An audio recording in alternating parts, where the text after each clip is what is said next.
Hello hey guys, welcome back. Today is 15 of June और आज के न्यूज़पेपर में कौन सी इंपॉर्टेंट न्यूज़ और कौन सा इंपॉर्टेंट एडिटोरियल है उसके बारे में डिस्कशन करेंगे।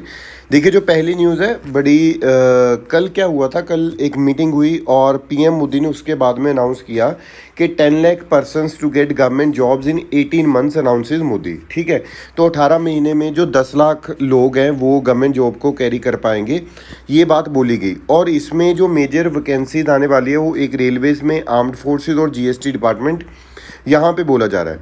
यहाँ पे जो ए क्लास की या फिर ए ग्रुप की जो जॉब्स है वो 15.9% है। इस तरह से सारी इन्फॉर्मेशन यहाँ पे दी हुई है। ठीक है जी। अब इसी के साथ में ये जो चीज़ निकल के आती है, आपको पता होगा कि जब डिफेंस मिनिस्टर राजनाथ सिंह ने बोला था कि भाई Agnipath scheme of recruiting the youth between the age of 17.5 and 21 for 4 years. ठीक है, इसके बारे में डिटेल में देखेंगे कि ये स्कीम है क्या, अग्निपथ स्कीम है क्या, किस तरह से रिक्रूटमेंट इसमें हो सकती है और किस तरह से नहीं हो सकती, इसके बारे में डिटेल जानकारी लेंगे हम। और लेकिन वो थोड़ा सा आपको रुकना पड़ेगा क्योंकि एडिटोरियल के बाद में एक और न्यूज़ दी हुई है। ठीक है, अब एक चीज़ और, नंबर 1 ये होगी। नंबर 2 जो हमने यहाँ पे डिस्कस करना है वो है रिगार्डिंग दी WPI। अब आपको पता है हमने कल मुझे लगता है डिस्कस किया था CPI के बारे में, आज हम WPI के बारे में कर रहे हैं। CPI के बारे में जैसे मैंने आपको बताया था, गुड्स और सर्विसेज दोनों के बारे में बताया जाता है, लेकिन WPI के बारे में अकेला गुड्स के बारे में बताया जाता है। अभी जो WPI की इन्फ्लेशन है वो क्विकन्स टू रिकॉर्ड 15.9%, ऐसी यहाँ पे जो चीज़ है वो बोली जा रही है। यहाँ पे अगर हम WPI के बारे में और देखते हैं तो ये जो होलसेल प्राइस इंडेक्स है, ये इंडेक्स है जो कि मेजर करता है और ट्रैक करता है changes in the price of goods in the stages before the retail level. ठीक है जी। जो WPI है इसके 3 कंपोनेंट है। नंबर 1 इज मैन्युफैक्चर्ड प्रोडक्ट है, नंबर 2 प्राइमरी और नंबर 3 फ्यूल एंड पावर। और मैन्युफैक्चर्ड प्रोडक्ट का जो वेटेज है वो सबसे ज़्यादा रहती है। WPI है जो उसका जो बेस ईयर है पहले 2004-05 था, अभी 2011-12 है। इसमें जो नंबर ऑफ आइटम्स है वो 676 से 697 जो है वो कर दी गई हैं। ठीक है, अब आपने क्या बताना है, जो WPI है वो रिलीज़ कौन करता है। ठीक है, आपने कमेंट सेक्शन में बताना है हु रिलीज दी WPI। देखिए, कमेंट सेक्शन में बताने से ऐसा नहीं है कि कुछ बहुत ही ज़्यादा बेनिफिट हो जाता है, बस ये है कि जब आप बताते हो तो मे बी वो आपके दिमाग में फिट हो जाता है और तो कुछ भी नहीं है। ठीक है, सो WPI आपने बताना है कौन बंदा जो है वो रिलीज़ करता है, कौन सी एजेंसी रिलीज़ करती है, कौन सा डिपार्टमेंट। ठीक है, और कौन सी मिनिस्ट्री के अंडर आता है। नंबर 3 जो न्यूज़ है वो है रिगार्डिंग दी ED। अगर किसी बच्चा, कोई भी नया बच्चा ये जो वीडियो है वो देख रहा है और उनको ED के बारे में नहीं पता, इन्फोर्समेंट डायरेक्टोरेट के बारे में, प्लीज़ आप हमारी कल वाली जो वीडियो है उसमें डिटेल में डिस्कस किया था ED के बारे में। इसका क्वेश्चन आ सकता है क्योंकि ये रिलेटेड टू GS2 और 3 से रिलेटेड है, इस वजह से मैं आपको बोल रहा हूँ। और आपने इसको अच्छे वे से देख लेना है। ठीक है, एक बार आपने चेक करना है इसको कि ED के बारे में आपको क्या और पता होना चाहिए। नेक्स्ट न्यूज़ की डिस्कशन करेंगे। नेक्स्ट न्यूज़ है रिगार्डिंग एडिटोरियल। देखिए, सबसे पहला जो एडिटोरियल है cold comfort, this we have already discussed because they are talking about the CPI and the WPI, nothing else. ठीक है, नंबर 1। नंबर 2 जो आज का एडिटोरियल है वो यहाँ पे रशिया यूक्रेन वॉर की बात कर रहे हैं। सेम चीज़ है जो हम ऑलरेडी डिस्कस कर चुके हैं पुरानी वीडियोस में, लेकिन यहाँ पे एक फैक्टर जो इंक्लूड किया गया C फैक्टर, और ये C फैक्टर कुछ भी नहीं है, ये साइबर फैक्टर है। साइबर फैक्टर को C फैक्टर यहाँ पे बोला गया और कुछ भी नहीं है। ठीक है जी। और यही सेम एडिटोरियल यहाँ पे आया हुआ है एंड दी वॉर, कि भाई किस तरह से रशिया और यूक्रेन की जो वॉर है उसको एंड करना चाहिए। और यहाँ पे आज की डेट में कोई भी इंपॉर्टेंट नहीं है। ये वाला जो एडिटोरियल है ये काफ़ी इंपॉर्टेंट है, इसको डिटेल में डिस्कस करते हैं। Malnutrition in India is a worry in modern scenario. ठीक है, ये बहुत इंपॉर्टेंट है, इसका डेटा भी आप यूज़ कर सकते हो और जो इसकी चीज़ें हैं वो भी आप यूज़ कर पाओगे। देखो, नंबर 1 यहाँ पे बोला जा रहा है कि जो गुड न्यूट्रिशन है वो क्या करता है, उसके पास पावर है to empower the present and future generations. ठीक है, ये वो कहते हैं कि मतलब जो इंडिया का ग्रेटेस्ट नेशनल ट्रेजर है वो क्या है, उसके लोग, खुद के लोग, है ना। और even after 75 years of independence जो वेमेन और चिल्ड्रन है वो हमें उनकी जो न्यूट्रिशन नीड्स है वो हम पूरी नहीं कर पाए, ये पहली चीज़ इंट्रोडक्शन में बताई गई है। नंबर 2 अगर हम पुअर न्यूट्रिशन की बात करें अमंग प्रेग्नेंट वीमेन, ये सबसे बड़ा कारण बनता है कि जो चिल्ड्रन है वो भी, उनका भी न्यूट्रिशन स्टेटस हमें पुअर ही देखने को मिलता है। अगर हम बात करते हैं अंडर नरिश चिल्ड्रन की, वो सबसे ज़्यादा रिस्क पे रहते हैं of under performing in studies and have limited job prospects. ठीक है, फिर अगर हम बात करते हैं कि कुछ बहुत स्कीम्स हमारी गवर्नमेंट ने चलाई हुई हैं, कुछ इंप्रूवमेंट हुई है नहीं हुई, यस इंप्रूवमेंट हुई है लेकिन बहुत ही ज़्यादा मार्जिनल इंप्रूवमेंट हुई है। जैसे कि जो नेशनल फैमिली हेल्थ सर्वे है उसने दिखाया है marginal improvement in different nutritional indicator, जैसे indicating the pace of progress is slow, ठीक है, जो पेस है प्रोग्रेस की वो स्लो है। Children in several states are more undernourished now than they were 5 years ago, ठीक है, तो वो ज़्यादा अंडर न्यूरिश्ड हैं 5 साल पहले जितने वो थे। तो ये चीज़ पहले तो आपने याद रखनी है। फिर उसके बाद में जो अंडर न्यूरिश्ड या फिर माल न्यूट्रिशन वाली चीज़ हम देखते हैं उसके कुछ पैरामीटर्स हैं, उनमें से 3 पैरामीटर्स जो एज जनरल हम देखते हैं, नंबर 1 स्टंटिंग, वास्टिंग और एनीमिया। अगर हम स्टंटिंग की बात करें, स्टंटिंग का मतलब रहता है लो वेट फॉर द एज, ठीक है, जैसे हमने यहाँ पे बताया हुआ लो वेट फॉर द एज। और वास्टिंग का मतलब रहता है यहाँ पे लो वेट फॉर द हाइट। और अगर हम बात करें यहाँ पे कि एनीमिया, एनीमिया का मतलब है कि हाईएस्ट प्रेवलेंस ऑफ एनीमिया, यहाँ पे एनीमिया बहुत ज़्यादा है, ठीक है। और इसका मतलब क्या है कि condition in which number of red blood cells और the haemoglobin concentration within them is lower than normal है इस वजह से। National family health survey 5 survey indicates that more than 57% of women and over 67% children suffers from the anaemia. तो यहाँ पे ये जो चीज़ है आपने याद रखनी है कि जो विमेन है और जो चिल्ड्रन है एनीमिया से क्या हो रहा है, सफ़र कर रहा है बहुत ज़्यादा हद तक। 57% और 67% यहाँ पे हम बात कर रहे हैं, मतलब जो हीमोग्लोबिन है वो कम है, उससे ऑब्वियसली जो हेल्थ है वो तो डिटेरियोरेट होती है। अब यहाँ पे और जो चीज़ आपने याद रखनी है, यहाँ पे देखिए, it is imperative to introspect about these problems which remain persistent, pervasive और serious। ये जो एनीमिया है ये मेजर कॉन्सिक्वेंस बनता है for the human health and the development.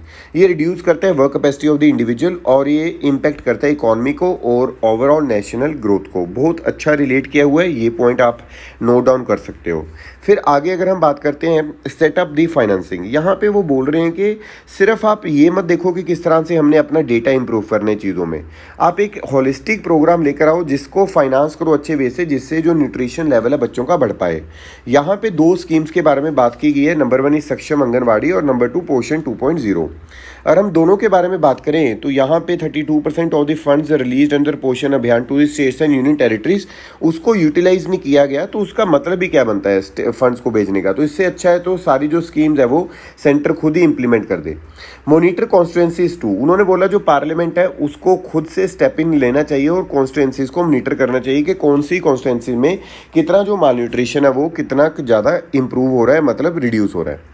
और काफ़ी स्टडीज़ ने ये भी बताया कि एक बहुत ही ज़्यादा स्ट्रॉन्ग लिंक है बिटवीन दी मदर एजुकेशन और improved access and compliance with the nutrition intervention among the children. जो अगर मदर के पास एक अच्छी एजुकेशन है, ठीक है जी, एक इम्प्रूव्ड एक्सेस है, कंप्लाइंस है न्यूट्रिशन के लिए, तो वो जो चीज़ है चिल्ड्रन भी अच्छे वे से जो है वो न्यूट्रिशन उसको मिलता है। लास्टली वो यहाँ पे ये बोल रहे हैं कि this is critical to make India malnutrition free, क्योंकि अगर माल न्यूट्रिशन होता रहेगा जो डेवलपमेंट है बच्चों की वो कम होएगी, एजुकेशन लेवल, मेंटल लेवल वो कम बढ़ेगा। तो उसको हमें मिलके क्या करना चाहिए, यहाँ पे प्रिवेंट करना चाहिए, ख़त्म करना चाहिए, ठीक है। तो ये चीज़ यहाँ पे याद रखनी है आपने। नेक्स्ट जो एडिटोरियल आज हमने डिस्कस करना है, it is about the way to end the child marriage. The way to end the child marriage, यहाँ पे ये चीज़ बोली जा रही है। यहाँ पे देखते हैं इसका मतलब क्या है। देखिए जो चाइल्ड मैरिज है इज़ रैम्पेंट, ठीक है। पहली चीज़ तो ये in India will increasing the age of marriage, मतलब यहाँ पे क्वेश्चन पूछा गया कि क्या जब सरकार ने 18 to 21 कर दी मैरिज की एज, क्या उससे कुछ बेनिफिट होएगा इंडिविजुअल या फिर सोसाइटल लेवल पे, ये एक चीज़ यहाँ पे बोली जा रही है। यहाँ पे उन्होंने बोला स्ट्रक्चरल फैक्टर, पहली चीज़ अर्ली मैरिज और adverse health and education outcomes of women and their children. जब हम बात करते हैं अर्ली मैरिज की, उसका एक इफेक्ट पड़ता है हेल्थ पे भी और एजुकेशन पे और वुमेन पे खुद पे और उसके चिल्ड्रन पे। अगर हम बात करते हैं अगर चाइल्ड मैरिज हो जाए तो न्यूट्रिशन स्टेटस ऑफ वुमेन, उसका न्यूट्रिशन लेवल पुअर रहेगा और एजुकेशनल जो आउटकम्स है चिल्ड्रन के और खुद की क्या रहेंगी, पुअर रहेंगी बहुत ही ज़्यादा, क्योंकि एजुकेशन नहीं मिल पाएगी तो उनको पता नहीं चलेगा क्या काम करना और क्या काम नहीं करना। अगर हम और बात करें यहाँ पे increasing the age of marriage 18 to 21 as a delayed marriage might offer significant public health dividends, ठीक है। तो कुछ ना कुछ तो डिविडेंड यहाँ पे हमें मिलना चाहिए जो ये हमने एज इंक्रीज की है। लेकिन अगर आपको लगे कि सिर्फ और सिर्फ इसी वे से हो जाएगा, वो बहुत नहीं है, क्योंकि इसमें कुछ स्ट्रक्चरल फैक्टर्स हैं उनको हमें इंप्रूव करना पड़ेगा। लाइक देखा गया है कि जैसे यहाँ पे सोशल नॉर्म्स हैं चाइल्ड मैरिज के पीछे, पॉवर्टी और विमेन की एजुकेशन बहुत ज़्यादा डिपेंड करती है चाइल्ड मैरिज के पीछे। So equally a large proportion of child marriage takes place primarily because of poverty and the burden of huge cost of dowry associated with the delayed marriage, ठीक है। तो यहाँ पे बोला ये जा रहा है पॉवर्टी और यहाँ पे ये डाउरी जो एसोसिएटेड है, इसकी वजह से जो मैरिज है वो चाइल्ड मैरिज, मतलब जो मैरिज है वो गर्ल्स की जल्दी कर दी जाती है।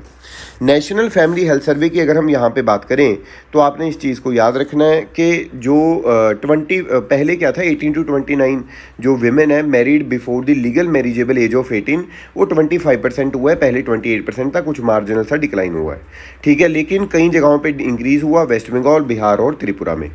अगर हम बात करें एजुकेशन आउटकम्स की, जो भी लोग हैं जो चाइल्ड मैरिज की तरफ जाते हैं, 39% चाइल्ड मैरिज इन इंडिया आदिवासी और दलित के अंडर हो रही है, क्योंकि हमने स्ट्रक्चरल फैक्टर देखा, पॉवर्टी देखा और न्यूट्रिशन लेवल्स का कम होने देखा, डाउरी सिस्टम देखा। ये सारी चीज़ों को एलिमिनेट करना पड़ेगा, तभी ये जो चाइल्ड मैरिज है या फिर कुछ और सिस्टम्स है वो इम्प्रूव हो पाएंगे, ठीक है जी। अब आगे अगर हम बात करें, 58% of these marriages take place among the poorest wealth group, है ना, जैसे हमने अभी बात की, तो सेम चीज़ यहाँ पे लिखी हुई है।